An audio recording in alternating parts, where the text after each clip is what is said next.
യുദ്ധം തുടരുകയാണ്. ഈ വിമാന സർവീസിനെയൊക്കെ ബാധിച്ചു. ഈ മലയാളികളൊക്കെ വളരെ ഒരു രഹസ്യം. അതെന്തുകൊണ്ടാണെന്ന് നിങ്ങൾക്ക് മനസ്സിലാവുന്നില്ലേ? എയർസ്പേസ് ഒക്കെ ബ്ലോക്ക് ചെയ്തിട്ടിരിക്കുന്നതുകൊണ്ടാണ്. എല്ലാം ടേക്കൺ കെയർ ഓഫ് ആണ്. അവിടുത്തെ ഓരോ രാജ്യങ്ങളും മുന്നോട്ട് വന്ന് മലയാളികളെന്നല്ല, അവിടെ കുടുങ്ങിയിട്ടുള്ള എല്ലാ പാസഞ്ചേഴ്സിനെയും അവർ ടേക്ക് കെയർ ചെയ്യുന്നുണ്ട്.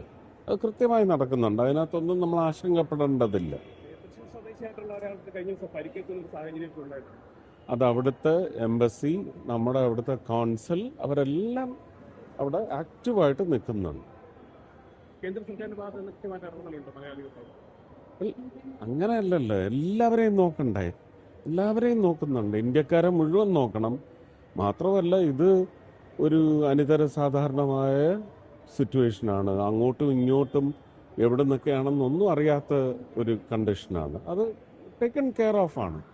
പിന്നെ എല്ലാം നമുക്ക് കോവിഡ് വന്നപ്പോഴും ആർക്ക് സംരക്ഷണം ഒരുക്കി എന്നാണ് പറയുന്നത്? എല്ലാവരും സ്വയം സംരക്ഷണം ഒരുക്കുകയായിരുന്നു. അങ്ങനെ ഒരു സിറ്റുവേഷനാണ് ഇപ്പോൾ. എല്ലാവരും സേഫായിട്ട് എല്ലായിടത്തും ഇരിക്കും.